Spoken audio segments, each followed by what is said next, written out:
Welcome to the Partner Performance Podcast. I'm your host, Jeff Ballard. I lead the PX practice here at Bodine Company. Today's topic, the hidden revenue inside your partner ecosystem. And to talk about this topic, let me welcome my good friend, Vaughn Mordecai, CRO of Mindmatrix. Welcome, Vaughn. Hey, Jeff, you sound just like my local radio station host. So well done with that. I'm happy to be on. So thanks for having me on the show. You know, it does take me back a little bit to my college days. I was on the air, and I don't know where that voice comes from sometimes. Before we get into the hard stuff, tell us a little bit about yourself, name, rank, serial number, all that fun stuff. And then I have to ask also, let's get a little personal. If you weren't here, what would you be doing? What's your favorite hobby? Nice. My name is Vaughn Mordecai. I am the CRO at Mindmatrix, as you mentioned. I have been doing channels and partnerships for about the last, 15 years or so. It's probably a little bit more than that if I count the time that I was doing partnerships and didn't really have the language for it. We were involved with alliances and all sorts of other stuff. I've got a background in channel consulting, much like you, but found my way into platforms and really enjoy watching as the tech evolves and heads in really interesting directions. My favorite hobby, if it weren't 5,000 degrees in Arizona where I live, I would probably be wanting to be riding my motorcycle. I ride an adventure motorcycle, and we hit single track trails on big 400-pound bikes. And there's a trail that runs from Mexico to Canada, and we try to take as many of those sections as we possibly can. So it's a great way to see the backcountry. Nice. Motorcycle.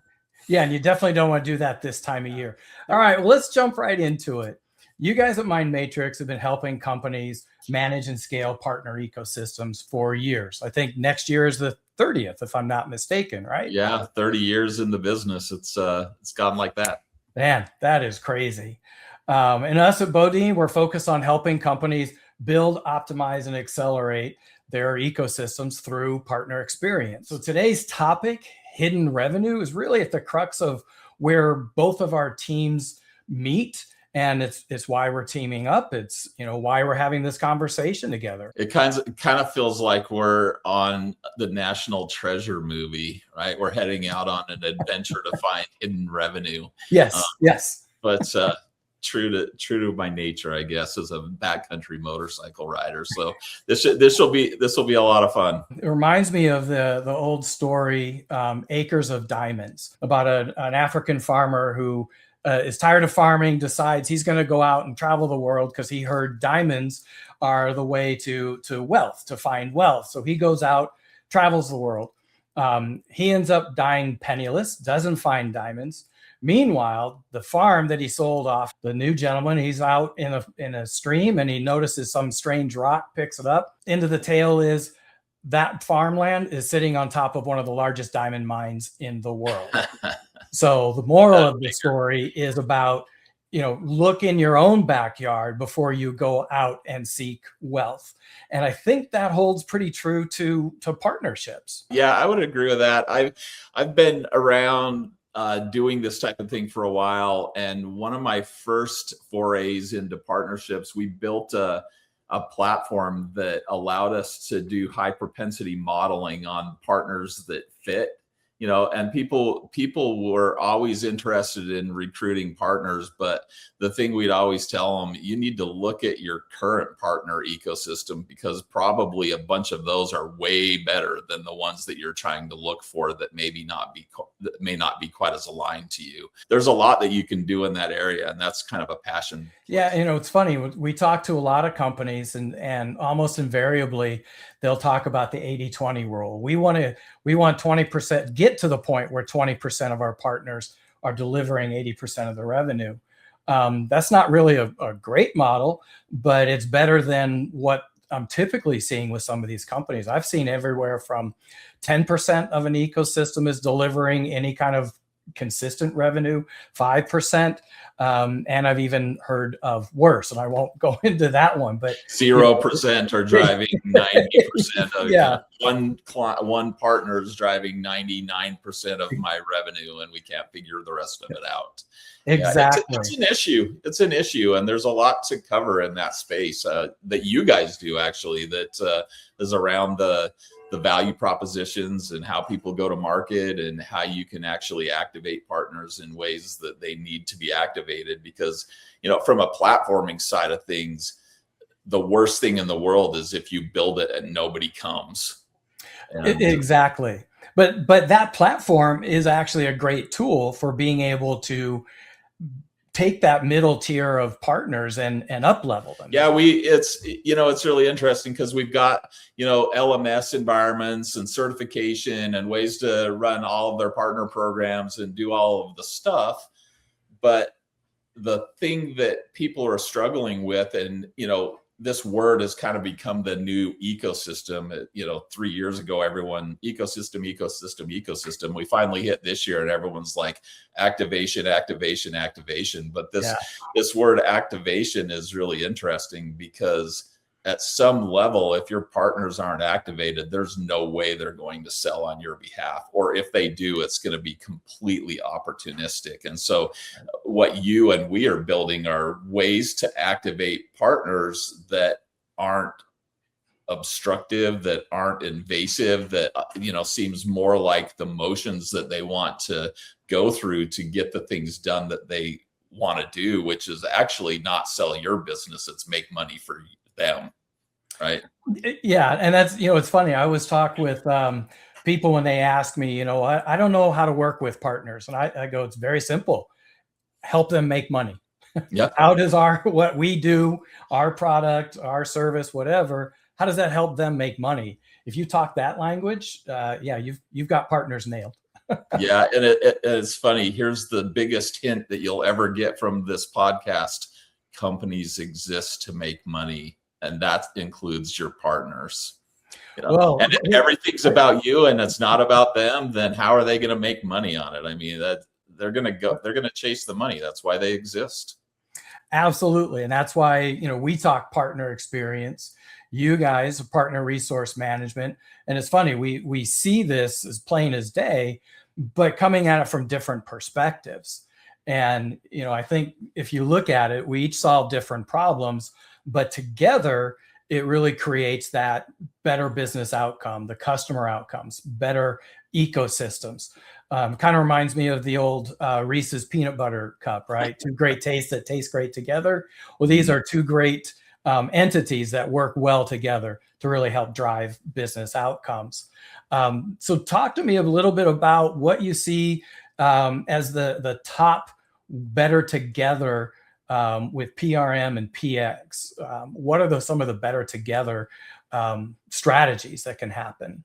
Yeah, it's funny. I mean, I'm in a PRM, a TCMA environment, but my passion and interest area is actually in partner experience more than anything. And building out those partner experiences are core to the ability to really make the most of your partner programs. If those partner experiences suck, then no great PRM or TCMA is ever going to offset the fact that they're just having a crappy experience. And so it becomes really fundamental to make sure that you've got that nailed, that you've got good go-to-market alignment, that you've got partners that are engaged with you, that are engaged with your programs, or that are engaged across the ecosystem. When you've got multi-partner, sales opportunities in the room, when you've got multiple ISVs all working together, that stuff all has to be executed in a way that doesn't have friction. And it takes some planning and it takes some thought. You can do a lot of it through your PRM, but without a plan in advance, your PRM is going to be no different than anyone else's PRM, and it doesn't take those core constructs into consideration. And that's something that we talk about with companies all the time as well. And part of our mantra is we build partner programs around a customer experience. So it's starting with that customer, then understanding that go-to-market strategy. How is the company taking that offering to market? And then we really propose or push for alignment, that you're getting that go-to-market strategy out to your partners, because they need to be not only aligned with it, but they can help amplify your efforts.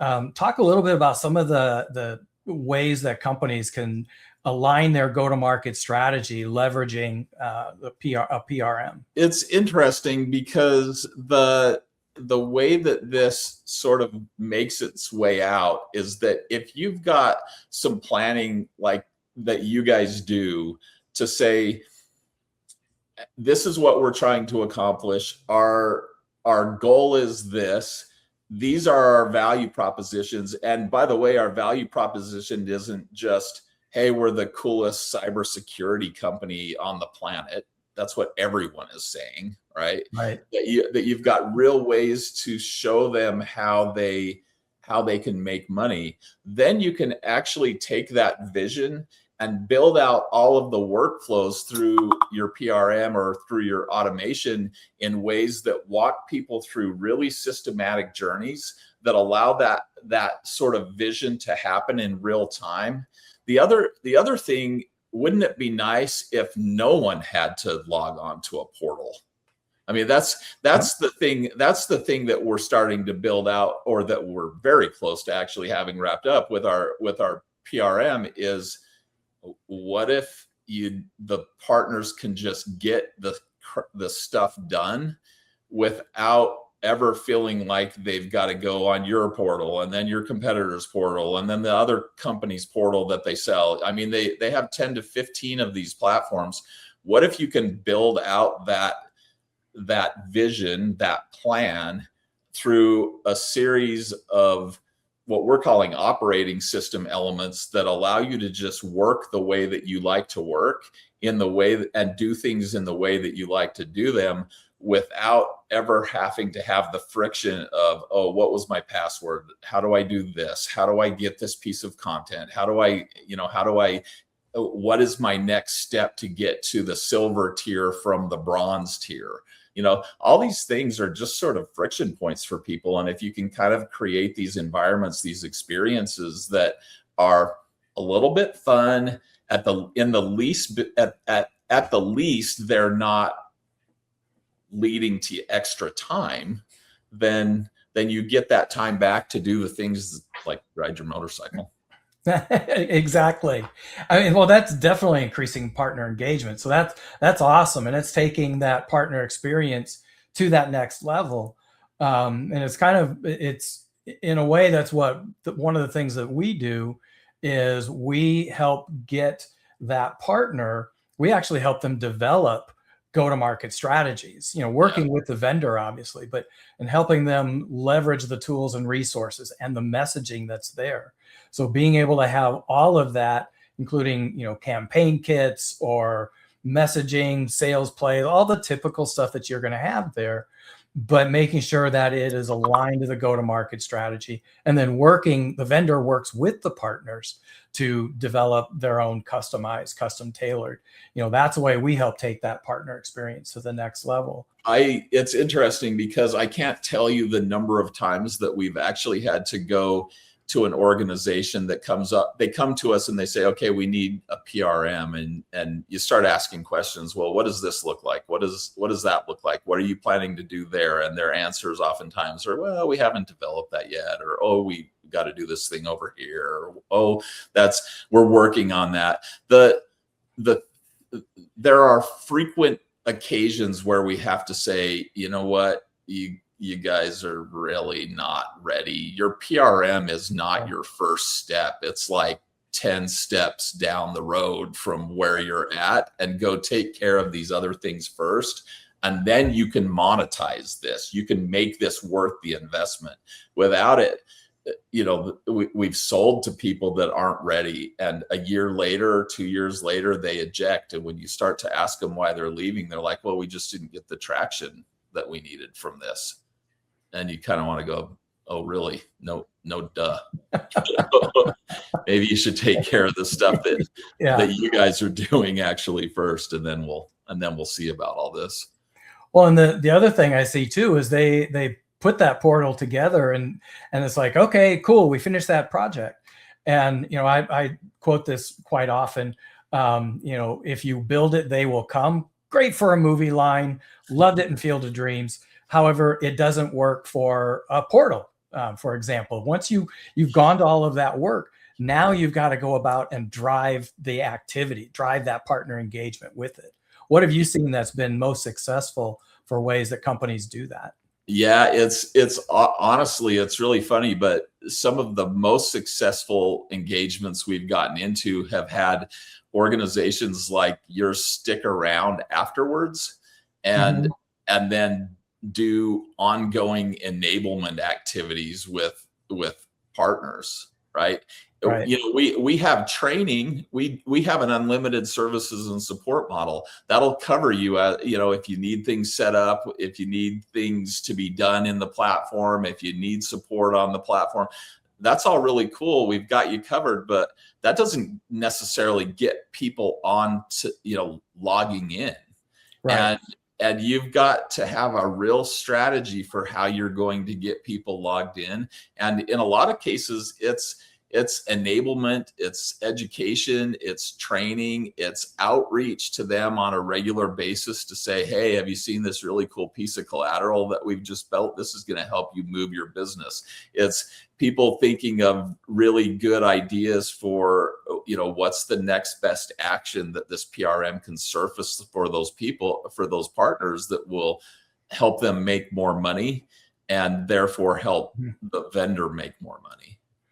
Yeah, absolutely. And that's something, I remember talking with one client, and they said, we've got a great program in place. We've got campaigns all built. We've got a portal for everybody to come and get their information. We've got the enablement all dialed in, self-trained, walk through everything. And I said, well, what about, how are you engaging with the partners? Staying top of mind. You have all of that built, but you have to stay top of mind because partners are hearing it from all the vendors that they're working with, as well as from customers, as well as their own research out in the market. So how do you stay top of mind? And that's a big aspect. And the things that you talked about, that's perfect. It's a huge element of that partner experience. And then also, have conversations with partners, heaven forbid, right? Like don't even, and maybe it's not even like, oh, wait a minute, what? Yeah, it's funny because they put, oftentimes you put together your pack, your partner advisory council, and it's your 5 biggest partners. Well, if you're trying to activate your long tail, maybe it's like maybe what you should do is get your dumbest partners in the room.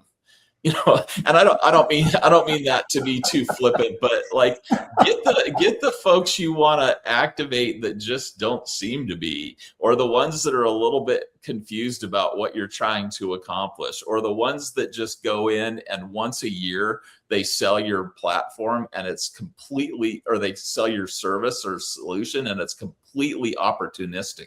Right. Maybe talk to some of those. Because if you're sitting at 5% generating 90% and you want it to be 20 generating 80, understanding what those experiences should look like can be applied through what you're doing, what Jeff, your team is doing, and then operationalized in a platform. And then you find yourself at that, at that standard level that you're looking for. And you never would have realized otherwise how to get there.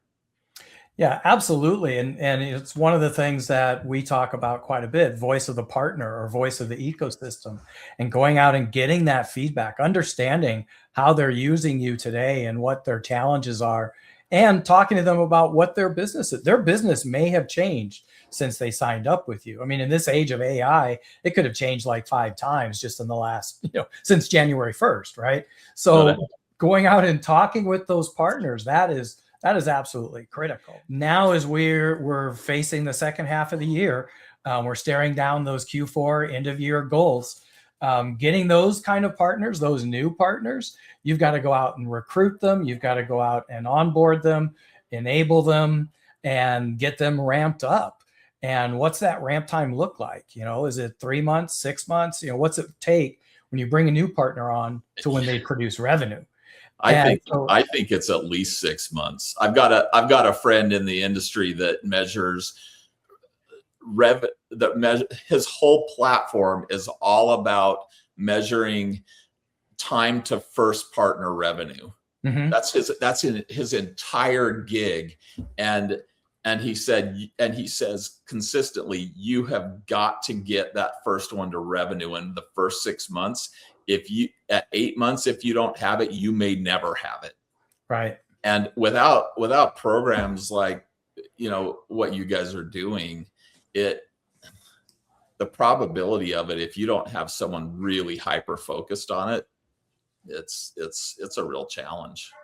100%. And you've got to have that foundation, both the program, the processes, the technology. You've got to have that stuff in place in order to really drive that home. And I'm glad to hear you say 6 months, because we were working with a company a while back, and we actually took them from 6 months down to 3 months for an enterprise level solution. So we were pretty proud about that one. Yeah. That's a good time. We're talking about that hidden revenue and staring down 2026 revenue goals.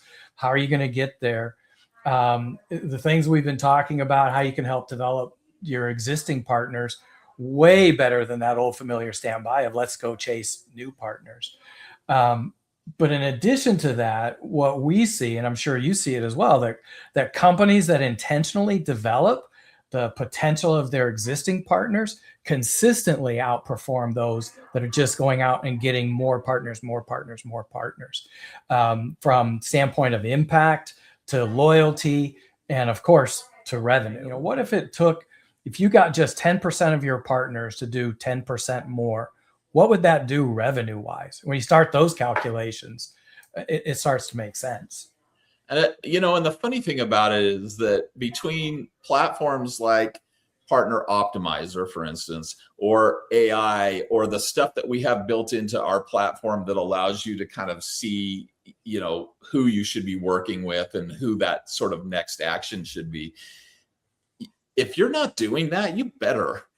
I'm sorry, I'm sorry. I don't mean to be too blunt about that, but when everyone around you knows more about your partners than you do because you're not engaged in those types of activities, it's no wonder things fall a little bit short. But, if you can do that kind of stuff, that they're sitting on your program already with all the administrative stuff done.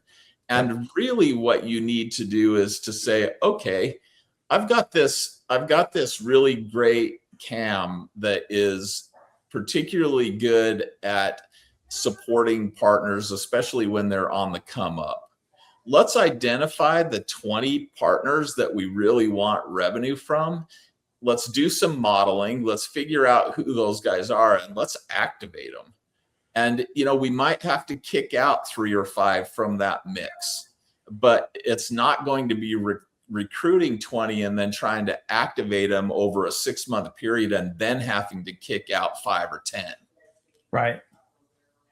And the thing is it's all, we've got a cool platform. It's, this kind of stuff is all available in the platforms. And when you kind of cross the platform stuff with what you guys are building, those models are so straightforward. And it always surprises me the infrequency that people are really looking at that at the kind of level that they should when they're really trying to drive 40% uplift from their partner motions.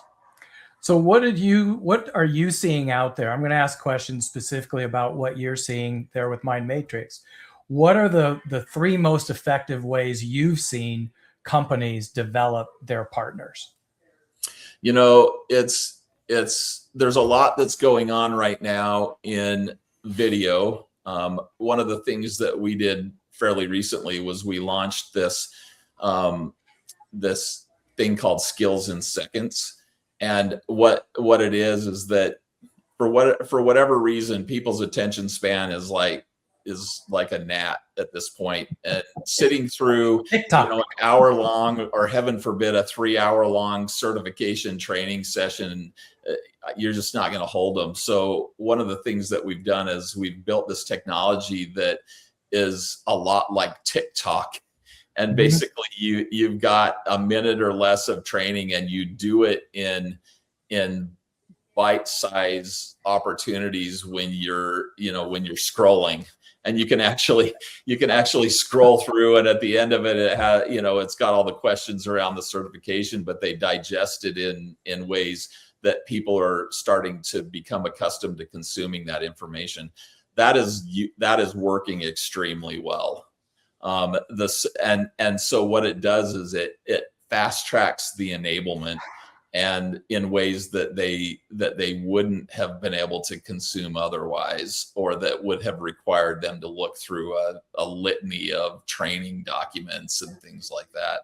The second thing that we've noticed is that, with ecosystem, there's so much that goes on in terms of enabling multi-partner deals that ecosystem orchestration, it's a thing, but it's also the thing that nobody really talks about as to how they're doing it. And we've had to build out some really specific ways for people to collaborate on deals across multiple party sellers. So like when you end up with these situations where you've got like 4 partners in a room, a vendor, you've got 9 sellers, 9 sellers associated with them. How do you enable them all? How do you keep them all straight? How do you deal with the attribution in a situation like that? And so we've had to build out ways to kind of deal with the increasing complexity of this. And when partners realize that they're not going to be penalized for selling like that, and that there's actually a way for them to make money and for them to contribute really strongly, and that there's a better together story for them, then you find that they're more successful, and you're more successful with those types of partner motions. I guess that's only 2. I could probably come up with a third one, but I just those are 2 pretty impactful. No, those are 2 pretty impactful ones for sure. All right. So what about you? What are you seeing that actually does this? From our standpoint, when they come in and talk to us about, we need to up level these partners, the mid-tier, get them doing more. The first thing that we do is take a look at the foundation of what they're doing, because quite often we can find some ways, some opportunities to accelerate growth. But we want to understand, especially understand, what are you doing on the enablement side, and what are these partners focused in on, and making sure that they're aligned to that go-to-market strategy that I talked about. Yep. One of the most successful things that we did was, when I was with IBM Cloud, we actually, instead of going out and finding all new partners, which, we did that, but there was a big base of IBM partners. Yep. And so what we did was go to those partners and actually help them build a go-to-market strategy around IBM Cloud. So we came in and talked about who the customer was, what they're looking for, how they were buying, because cloud at that time was a disruptor, a disruptor that was not seen before until we got to AI, which is a much bigger disruptor, but it was still a disruptor. So we talked to them about the customer. We talked to them about not just our product and enablement around our product, but how to build IP around our product. So really taking a joint solution to market, and then providing that marketing aspect. Here are all the marketing tools and resources. And then, of course, the sales support on co-selling and things of that nature. So really helping them tie all of that together. And for us, it was phenomenal. The company saw, we saw growing 50% faster for those that were going through the program as opposed to those who weren't. So for us, even though it's not quite the direct, we up level to mid-tier, we took some existing partners who weren't selling our product and helped them do that. So Yeah. that to me is one of the key elements. Like I said, starting at the customer, look at that go-to-market strategy, and then now how can you help those partners? And if you can identify a handful, 5, 10, 15 to at least get started, that's another way of fine-tuning it and being able to up-level that mid-tier. Yeah, I've got a yes and on that, by the way, and this will probably be the last thing. Well, it will probably be the last thing that I say. The remember Born in the Cloud partners? Yes. Like everyone was searching for the Born in the Cloud partners. Yep. Well, the interesting thing about that is that with AI, we're starting. At first I was hearing that. AI native, and these were partners that never existed prior to AI coming along, and suddenly there were 6 million of them. Well, as I've started to talk to some of the leaders of these really big channel and partnership organizations, I asked about that. I said, look, are you searching for AI native partners? And they kind of went, no.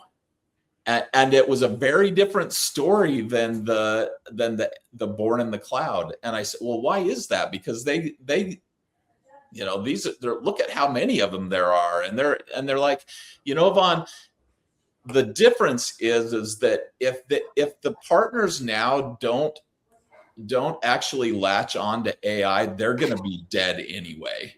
Mm-hmm. Okay, so instead, what we want to do is bring them along with our AI journey. Okay. So what they're trying to do is they're trying to bring them with, bring the partners along with the AI that they're developing. That's really cool because they're investing a lot of money into this right now. So the partners really understand it. They're capable of selling it. They know the products like the back of their hand. And even though the topical thing is a little bit uncommon, like it was with Born in the Cloud, the approach to it has been wildly different. And so my third one, I finally found it, was to bring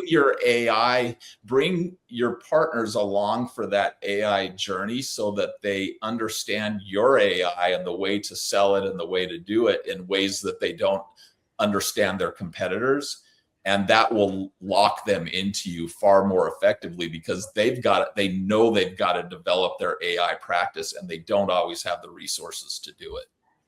Well, I think you've set up our next podcast because we're working under the same premise. We actually talk about the AI partner gap, in that there's a lot of people are talking about how do I use AI to better work with partners.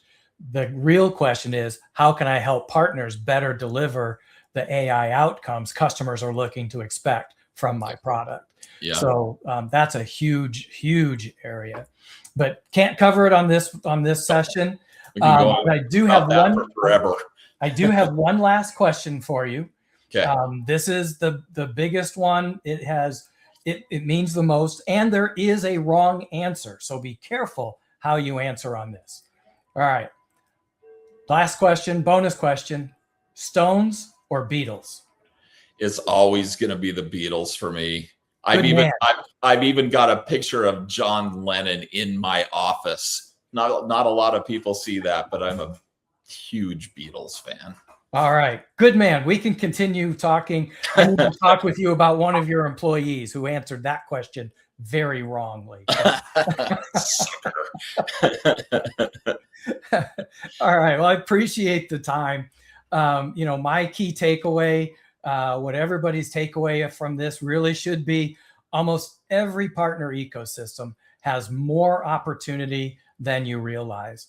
Recruiting new partners, it should be a part of the equation, absolutely. But some of the greatest opportunities for growth are going into your existing ecosystem, the one that you spent years building. And the challenge is going to be finding and recognizing those hidden diamonds and helping those ready to shine mid-tier performers realize that potential that they showed when you signed them up.